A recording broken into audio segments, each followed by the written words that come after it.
Baik teman-teman, selamat pagi. Selamat bertemu kembali bersama saya Mr. Hebri. Senang sekali bisa bertemu dan berjumpa dengan teman-teman. Yang kemarin kalian kelas 5, sekarang kalian beranjak menuju kelas 6. Dan Mr. senang bertemu kembali dengan kalian dalam pelajaran hari ini dengan tema keanekaragaman dan kesatuan bangsa Indonesia. Teman-teman bisa lihat di buku paket halaman 9. Di situ ada judul besar pada bagian pertama, yaitu keanekaragaman dan kesatuan bangsa Indonesia. Nah, kita lihat bersama-sama. Apa itu keragaman? Banyak jenis, banyak warna, warna merah, warna putih, warna kuning, warna hijau, banyak pilihan A, B, C, dan D, banyak model, banyak ukuran. Segala sesuatu yang berbentuknya lebih dari satu jenis, lebih dari satu warna, lebih satu pilihan, lebih dari satu model, lebih dari satu ukuran, itu yang namanya keragaman. Sekarang sudah paham apa itu keragaman? Nah, kita akan lihat lebih lanjut. Kita akan melihat tentang situasi dan kondisi ini di Indonesia tentang keragaman. Keragaman apa saja? Keragaman agama, keragaman budaya, keragaman bahasa, keberagaman tradisi, keberagaman warna kulit. Ada yang warna kulit hitam, ada yang warna kulit putih, ada yang hitam manis, ada yang begitu manis. Ada berbagai jenis budaya dan juga agama serta keyakinan yang ada di Indonesia. Nah, kita lihat slide berikutnya. Contoh keragaman agama. Apa saja? Yaitu agama Islam, agama Katolik, agama Kristen, agama Buddha, agama Hindu, dan juga agama Konghucu. Nah, kebetulan di Sekolah Nasional Plus Tunas Global sangat peduli dengan keragaman, sehingga kita semua diberi keluasan untuk mengekspresikan iman kita masing-masing dengan mempelajari pendidikan agama. Misalnya teman-teman yang agama Katolik akan belajar agama dengan saya. Teman-teman yang Hindu akan belajar pendidikan agama dengan Mr. Suripto. Itu adalah salah satu contoh keragaman yang ada di sekolah kita, di Sekolah Nasional Plus Tunas Global. Terus kita selanjutnya akan melihat contoh keragaman budaya. Ada budaya Jawa. Teman-teman semua pasti ada yang berbudaya Jawa kan? Yang orang tuanya berasal dari Jawa. Budaya Flores, NTT seperti Mister, orang NTT. Budaya Sunda. Nah, di Sekolah Nasional Plus Tunas Global pasti banyak teman-teman yang dari Sunda. Budaya Toraja yang ada di Sulawesi, dan juga budaya Minang yang ada di Sumatera Barat. Itu contoh keragaman budaya. Nah, keragaman bahasa. Indonesia itu unik banget. Ada bahasa Sunda, ada bahasa Batak. Bahasa Batak itu pasti di Sumatera Utara. Ada bahasa Bali. Nah, kalau mau belajar bahasa Bali itu dengan Mr. Kadek. Mr. Kadek itu berasal dari Bali. Nah, ada bahasa Jawa. Pasti teman-teman juga ada yang memiliki latar belakang bahasa Jawa. Misalnya, selamat pagi, sugeng enjeng, selamat sore, selamat siang. Itu menggunakan bahasa Jawa.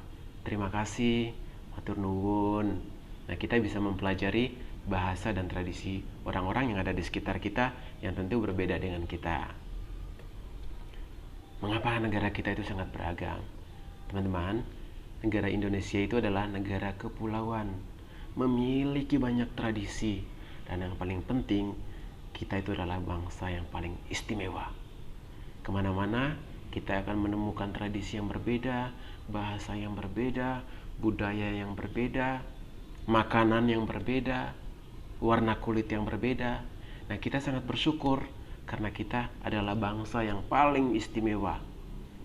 Selain itu, kita punya pariwisata yang sangat luar biasa, yang tentunya mengundang perhatian orang-orang yang berada di luar negeri yang mau berkunjung ke Indonesia. Nah, teman-teman, keragaman pada dasarnya bukan penghalang untuk menjalin hidup bersama. Keragaman merupakan kekayaan yang pantas untuk dirayakan bersama. Mau tahu? Contohnya di Tunas Global. Meskipun kita beragam, agamanya berbeda, tapi kita tetap bersaudara, saling mencintai, saling menghargai. Ketika teman-teman kita yang muslim merayakan Idul Fitri, kita mengucapkan selamat. Ketika teman-teman kita yang agama Hindu merayakan Hari Galungan, kita mengucapkan selamat. Demikian pun teman-teman, ketika kita merayakan Natal, teman-teman yang agama lain juga memberikan selamat. Selamat Natal teman-teman. Itu adalah contoh bagaimana kita merayakan keragaman, saling mendukung, saling mencintai. Di dalam persaudaraan pun, di dalam kelas, kita berinteraksi dengan teman-teman yang berbeda dengan kita. Itu adalah contoh. Nah, yang kedua, keragaman itu merupakan kekayaan untuk pantas untuk dirayakan bersama. Itu seperti apa sih merayakan keragaman? Teman-teman masih ingat acara Language Day? Di situ kita mengenal berbagai jenis makanan, berbagai jenis budaya. Nah, itu salah satu contoh kita merayakan keragaman itu sendiri. Kita bisa mempelajari keunikan bangsa, bahasa, dan budaya orang lain. Kita juga bisa mengucapkan selamat bagi saudara yang merayakan ibadahnya. Saling melengkapi dalam kehidupan bersama, baik di sekolah maupun di lingkungan di mana kita tinggal. Kita mengadakan bakti bersama, membersihkan lingkungan bersama, dan juga menjaga ketertiban bersama. Apa kata orang Katolik tentang keragaman? Tuhan menciptakan semua manusia dengan latar belakang budaya, bahasa, dan tradisi yang berbeda-beda. Tujuannya adalah agar kita saling melengkapi, menghormati, mencintai satu dengan yang lain. Di Tunas Global, di sekolah kita yang tercinta ini, kita sudah diajarkan nilai-nilai seperti itu. Kita hidup berdampingan, kita hidup saling mencintai satu dengan yang lain, respek terhadap satu yang lain, mengingatkan teman-teman kita ketika hari Jumat untuk beribadah. Itu adalah bagaimana contoh kita merawat dan mencintai keragaman. Tujuan kita diciptakan berbeda-beda, latar belakangnya berbeda-beda, agar kita saling mencintai, menghormati, dan melengkapi. Kita sebagai orang Katolik selalu diajarkan sikap toleransi dan saling menghormati. Sebagai anak Allah, kita dipanggil untuk merawat keragaman tersebut dengan cara kita sendiri. Caranya bagaimana? Di lingkungan sekolah, kita dapat bermain dengan siapa saja tanpa membeda-bedakan. Tidak menciptakan keributan di saat teman-teman agama lain beribadah. Saling mengingatkan untuk beribadah. Misalnya ketika teman-teman yang muslim jam 12 mau sholat, ketika kita tengah bermain bola di lapangan, ketika teman-teman sudah mulai sholat, kita harus sadar diri, kita harus respect dengan mereka dengan cara menghentikan kegiatan bermain bola. Kita berdoa sesuai dengan ketentuan sekolah, yaitu pada hari Jumat jam 11 atau setengah 12 kita berdoa bersama. Ketika ada teman-teman yang sedang bermain bola, hei teman, sekarang waktunya untuk sholat. Teman, saatnya kita untuk beribadah. Itu salah satu cara bagaimana kita saling mengingatkan, membantu satu dengan yang lain.